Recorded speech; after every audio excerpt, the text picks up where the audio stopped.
tremendo esto. Porque perdió, la vida le quitó, pero Dios formó. Acá vemos el principio de forma clara. Es que Dios llena lo que la pérdida vació. Dios llena lo que la pérdida vació. Porque esto no te hablo de que ahora cuando te traiciones no te pase nada. Te van a pasar cosas, pero lo que no puede hacer es transformar tu identidad y dejarte al punto de sentirte vacío. La conclusión de este pasaje: es mejor para ti que 7 hijos. Y por más que pueda, si lo vemos de nuestra perspectiva, es un poco duro que digas mejor que 7 hijos. La pérdida la podía dejar sin identidad, pero Ruth decidió que la pérdida no la define, sino que la forme. Ante las cosas que vamos perdiendo en la vida, tenemos 2 caminos. O quedamos vacíos o somos formados por Dios. Y este es el proceso más difícil de todo. Y es cuando empezamos a escalar en madurez espiritual. Y cuando nuestra fe empieza a ser madura, cuando empezamos a considerarnos maduros en la fe, es cuando aquello que normalmente nos quitaría algo, lo vemos como el escenario para que Dios forme algo en nosotros. No es un proceso fácil, no es algo sencillo. Pero Dios no decide tomar métodos sencillos para formarnos.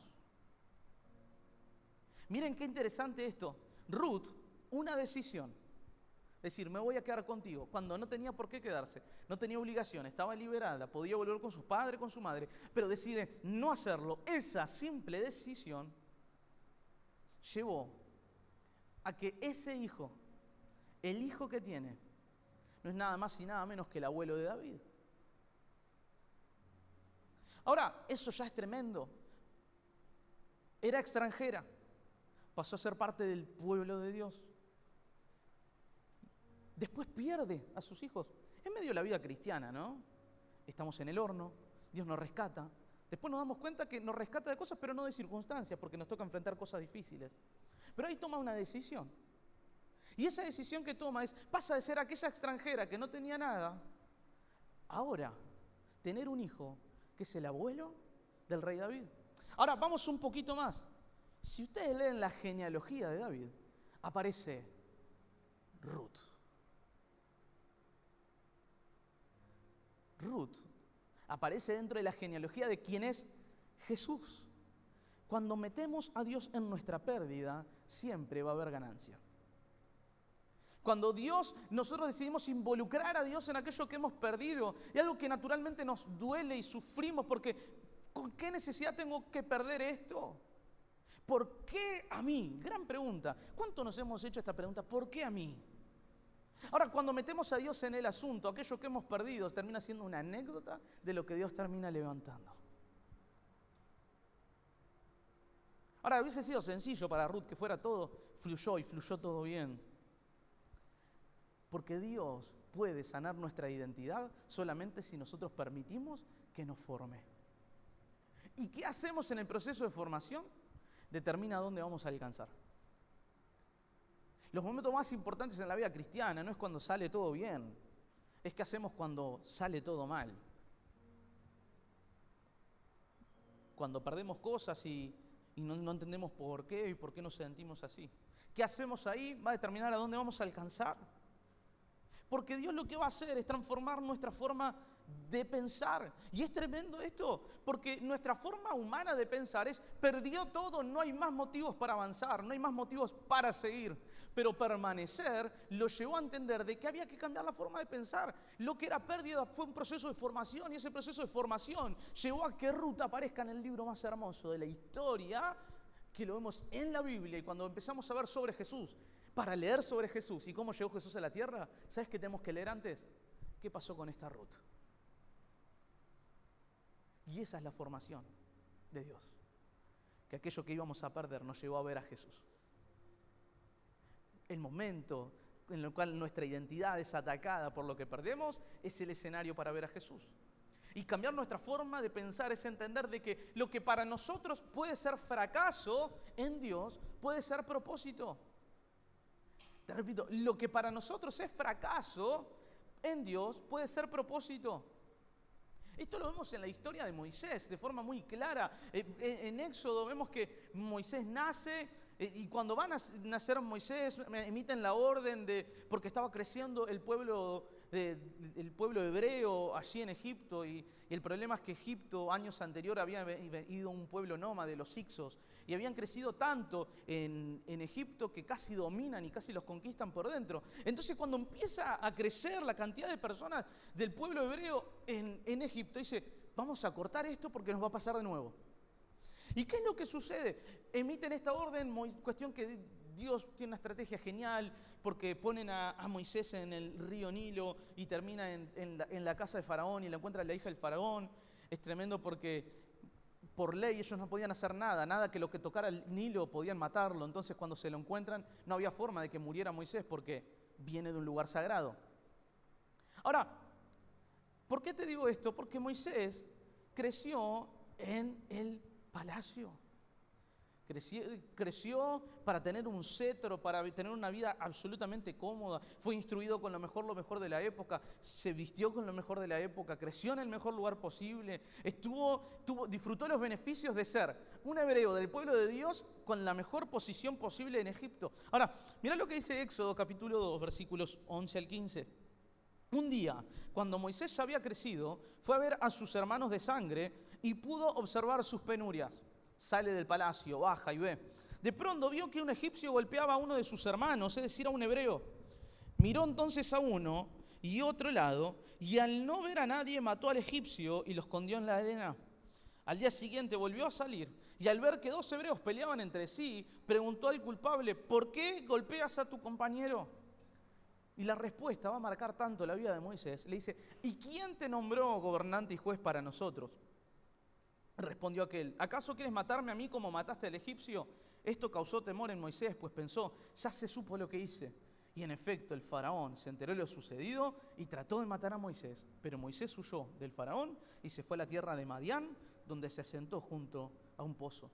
Moisés tiene una gran carga, tiene una buena intención, pero lo que termina haciendo es que termina huyendo del lugar que le dio gran posición, porque Faraón se entera que había matado a un egipcio y lo va a perseguir y termina huyendo. Cuestión que está 40 años aproximadamente en Madián.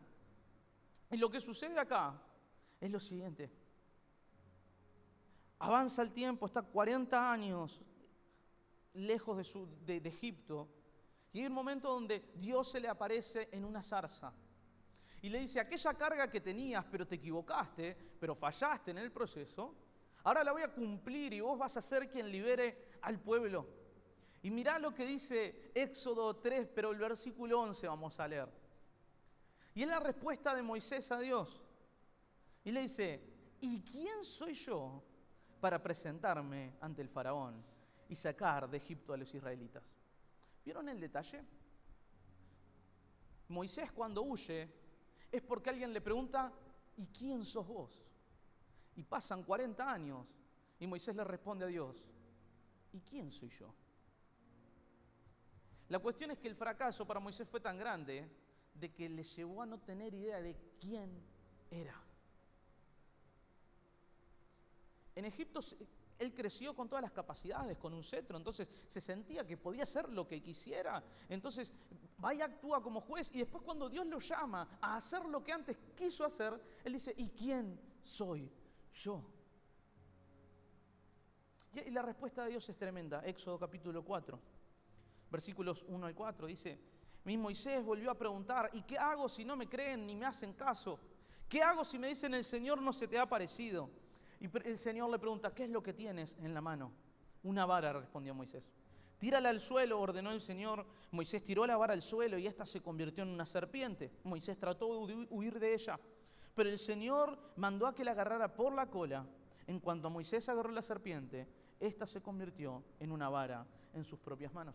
Y acá vemos un gran contraste. Moisés nació en el palacio para crecer con un cetro, para gobernar, para estar tranquilo. 40 años después él se equivoca y 40 años después ya no tiene un cetro, sino que tiene una vara de pastor. Entonces esa vara para Moisés va a representar lo que era ahora y lo que ya no era. Ahora la pregunta es, cuando el pueblo atraviesa el Mar Rojo, ¿qué es lo que levantó Moisés en señal para que se abriera el mar? La vara. Porque lo que para Moisés significaba fracaso era la oportunidad para que Dios le diera ¿qué? Propósito. Y hay veces que creamos y estamos estancados por errores del pasado y por fracasos que hemos tenido, que hemos intentado, que no ha salido. Y estamos constantemente a veces pensando ¿qué hubiera pasado si yo hubiese encarado en esta época? ¿Te ha pasado de preguntarte qué hubiera pasado si yo hubiera tenido otra perspectiva en este momento? ¿Qué hubiera pasado si yo hubiera sabido esto o lo otro? El tema es que Dios no quiere usar lo que pudiste haber sido, Dios quiere usar lo que sos hoy. A Dios no le interesaba la versión de cetro de Moisés porque ya había sucedido, pero le interesaba la versión de vara de Moisés. Lo que para nosotros a veces es nuestra historia de fracaso, es exactamente lo que Dios quiere usar de nosotros. Dios no quiere usar la versión que hoy no sos, la versión que fuiste en el pasado y que pudiste haber hecho algo mejor y que podrías haber hecho esto o lo otro. Dios quiere usarte hoy y tu identidad no tiene que estar en aquello que pudiste haber sido, lo que pudiste haber alcanzado, sino que quiere usar y renovar tu identidad de quién sos hoy, dónde estás hoy, porque tenés todo lo que necesitas para que Dios te use hoy.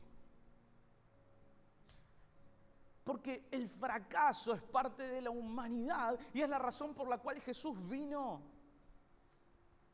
El fracaso no puede frenar nuestro propósito. Es la oportunidad que nos recuerda de que es por aquello, es por eso mismo, porque fracasamos, porque erramos, es porque Jesús vino. Porque necesitamos. Lo que para Moisés significó fracaso, para Dios significó propósito. No permitas que el fracaso te defina. Hacé que Dios te use con lo que hoy tenés. Esto es algo que nos mueve. Con Vir, desde que empezamos a pastorear, podemos ver para atrás y encontrar muchos aciertos y muchísimos errores. Muchísimos errores. En la paternidad, vemos para atrás, todos decimos, cuando fuimos a tener a Luke, dijimos, ¿qué haríamos distinto? Y así es. Y cuando pasan los años con tus hijos, decís, ¿y qué hubiéramos hecho distinto? Y así vamos con un montón de cosas. Cuando empezamos el matrimonio, ¿qué hubiésemos hecho distinto? Y un montón de cosas. Ahora, eso no puede ser el escenario para estancarnos y decir, esto es lo que pude haber sido, sino que tiene que ser el escenario y la plataforma para, esto es lo que puedo ser. Tu fracaso no es la oportunidad para detenerte, es la oportunidad para recordar de que necesitamos de Dios y lo que Dios quiere usar de vos no es lo que pudiste haber sido, es lo que hoy sos.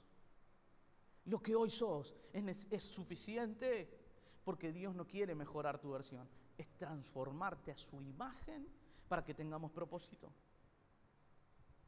Y es que tenemos estos dos caminos. O dejamos que lo que el mundo dice nos defina y lo que nosotros pensamos de nosotros nos defina en función de nuestro fracaso, de nuestras derrotas, de aquello que pudimos alcanzar y no alcanzamos, lo que podríamos haber formado y no formamos, o permitimos que eso mismo sea el escenario para acercarnos a Dios. Hay veces que pensamos que el fracaso es tan tremendo, pero el fracaso es la oportunidad por la cual Jesús vino. No digo entonces fracasemos y erremos por gusto. No, ya lo dice Romanos. Esta misma pregunta que me dice, le dice Pablo, no, de ninguna manera. Pero la cuestión en esto es que los dos caminos son o nos estancamos y nos quedamos en nuestro fracaso y que eso nos defina, porque ¿cuántos de nosotros hemos fracasado en algo? ¿Cuántos de nosotros hemos errado en algo? ¿Cuántos de nosotros quisimos hacer algo con todo corazón y no pudimos? Y quisimos alcanzar algo y no pudimos. Ahora, cuando empezamos la reconstrucción del templo, yo dije, espero que nos lleve unos meses. ¿Inconsciente? No. Llevo 2 años y medio. ¿Sabes lo que pasó? Mi ansiedad no me permitió ver que hoy, 2 años y medio después, estamos haciendo lo que en otro tiempo llevó 14 años. Lo que en otro momento llevó 14 años, hoy llevó 2 años y medio. Y esa es la mano de Dios. Y en el medio nos hemos equivocado, pero no nos quedamos. Uy, fracasé. Uy, quería terminar en este tiempo y no pude. ¿Vieron lo ilógico que suena? Pero muchas veces nuestra realidad nos hace perder la perspectiva de que Dios sigue haciendo cosas mejores y no responde a nuestra ansiedad, sino que responde a su propósito. Tenemos que entender que el error no nos aleja de Jesús, nos llama a volver a Él. Y esta es la historia que vemos en Pedro, y lo digo rápidamente, así no me extiendo tanto. Mateo 26, 31 al 35, va a contar Jesús diciendo en el 32, pero después que yo resucite iré delante de ustedes a Galilea. Y en el versículo anterior dice, ustedes me abandonarán, todos me abandonarán, no quedará ninguno. ¿Y qué es lo que dice Pedro? Aunque todos te abandonen, yo jamás lo haré. Y Jesús redobla la apuesta y dice, no solo me vas a abandonar. Dice, te aseguro, le contestó Jesús, que esta misma noche, antes de que cante el gallo, me negarás 3 veces. Ahora, yo creo que Pedro no estaba mintiendo. A la luz de los hechos lo terminó negando. Pero Pedro tenía toda la intención de no abandonarlo. Ahora, el problema de Pedro es que Pedro no tenía una identidad sólida porque seguía dependiendo de las circunstancias para no abandonarlo. En el momento que las circunstancias cambiaron, todas las convicciones de Pedro cayeron. Yo voy a ser fiel hasta que no esté bueno ser fiel. Yo voy a hacer hasta que fracase. El carácter y parecernos a Cristo es que aun cuando parece que todo fracase, seguir intentándolo. La creación parecía un fracaso. La creación, los creé para esto y no lo hicieron. ¿Fue fracaso de Dios? No. Dios hizo algo mejor. Y se reveló de una forma mejor, que es Él mismo sacrificándose y mostrando el carácter real de Dios. Lo que vemos es que luego Jesús se encuentra con Pedro. Pedro dice que lo niega e incluso nos muestra la idea de que Jesús saliendo del templo lo vio a Pedro negarlo. Dice que Pedro lloró amargamente. ¿Pedro cambió? No, cambiaron las circunstancias. Pedro siempre fue así. Dependía de un escenario positivo para permanecer fiel. ¿Qué tenía? Una identidad débil. Su relación con Jesús no había terminado de definirlo.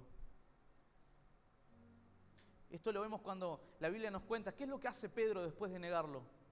Vuelve a pescar al mismo lugar de donde Jesús lo sacó. ¿Qué pasó? Nunca había tenido una identidad totalmente definida en Cristo. Pero me encanta lo que dice Juan, capítulo 21, 15 al 17. Y con esto sí terminamos. Cuando terminó de desayunar, Jesús preguntó a Simón Pedro, Simón, hijo de Juan, ¿me amas más que estos? Sí, Señor, tú sabes que te quiero. Apacienta mis corderos, dijo Jesús. Y volvió a preguntarle, Simón, hijo de Juan, ¿me amas? Pedro respondió, sí, Señor, tú sabes que te quiero.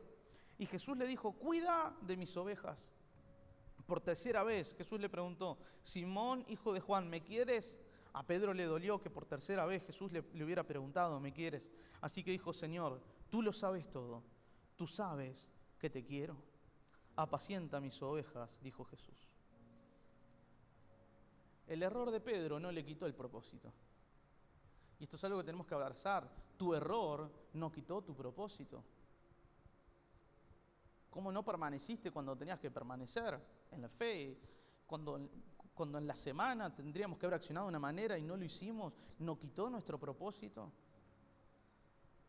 Lo que hemos intentado y no ha salido, ¿no quitó el propósito? Mis errores pastorales no me quitaron el propósito, no me quitan el propósito. Mis errores como padre no me quitan el propósito como padre. Mis errores, porque todas las semanas erramos. Y solo siendo conscientes de eso podemos asignarle propósito. Todas las semanas erramos. Todas las semanas hay algo que tenemos que hacer y no hacemos. Creer que no nos pase sería ser absolutamente hipócritas, arrogantes y orgullosos con Dios. Ahora, tenemos en Dios el poder de cruzar, de poder curar el fracaso. Aquello que nos llevó a destruirnos por momentos, ahora nos puede llevar a ver la gloria de Dios. Dios quiere sanar nuestra identidad para que no nos definan más nuestros fracasos. Porque ¿sabes cuál es el problema? Que hay veces que vivimos definidos por nuestros aciertos. Y cuando vivimos definidos por nuestros aciertos, no vivimos definidos por los aciertos de la cruz en Jesús. Cuando nuestra identidad se construye por aquello que logramos, dejamos de construir nuestra identidad por aquello que Jesús logró. No soy ni mi fracaso ni mi éxito. No soy ni aquello que logré, ni aquello que no pude. No soy. Porque así como no soy lo que no he alcanzado, sigo teniendo propósito. Me equivoqué, fallé, pero sigo teniendo propósito. Porque vivo según los aciertos de la cruz, no según mis aciertos humanos.